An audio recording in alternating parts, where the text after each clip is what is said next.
Bastos ka! Ow! Ito ka! Ang susunod na programa ay rated PG. Ito ay nangangailangan ng patnubay at gabay ng magulang para sa mga batang manonood.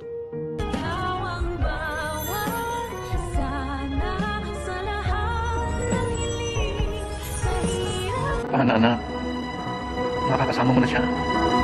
Sa tuluyan niyang pagkakaroon ng malay ni Lolo Pepe ay meron siyang matinding pasabog kay Giselle na labis namang ipagtataka ni Giselle kung sino ang tinutukoy ng kanyang papa na makakasama na nito. Na alam naman talaga natin kung sino ang tinutukoy ng matanda at ito'y walang iba nga kundi ang anak ni Giselle na akala niya ay patay na. Mas intense pa po ang magiging kaganapan sa pagitan ng mag-inang Giselle at Justin. Dahil sa muli nilang paghaharap ay hahanapin ni Giselle si Justin at sasabihan ba naman ito at pagbibintangan na baka ito ang mastermind sa pagdukot kay Lolo Pepe na agad naman ikapipikon ni Justin. Sabay sagot niya sa kanyang nanay na kung meron daw siyang pagtatangkaan ng buhay dito ay walang iba kundi si Giselle. Kaya naman si Giselle ay gulat na gulat dahil hindi niya naman akalain na masasagot siya ng gano'n ng babaeng ito na hindi niya naman kilala. At ang pakilala nga lang ni Lolo Pepe sa kanya ay isang kaibigan. Kaya naman hindi na mapipigilan ni Giselle ang sampalin si Justin.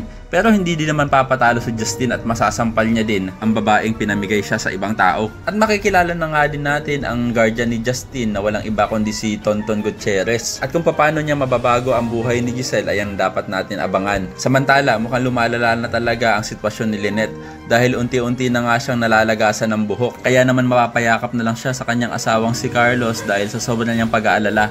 Pero sandali lang, nakapagtataka naman na nagising na si Lolo Pepe pero wala siyang natatandaan. Naku, naloko na, mukhang nag-amnesia pa nga. Kaya naman kung isa ka rin sa mga umaasang sana hindi nag-amnesia si Lolo Pepe ay pakilike ang video na ito and don't forget to subscribe. Thanks for watching and see you next time. Bye-bye!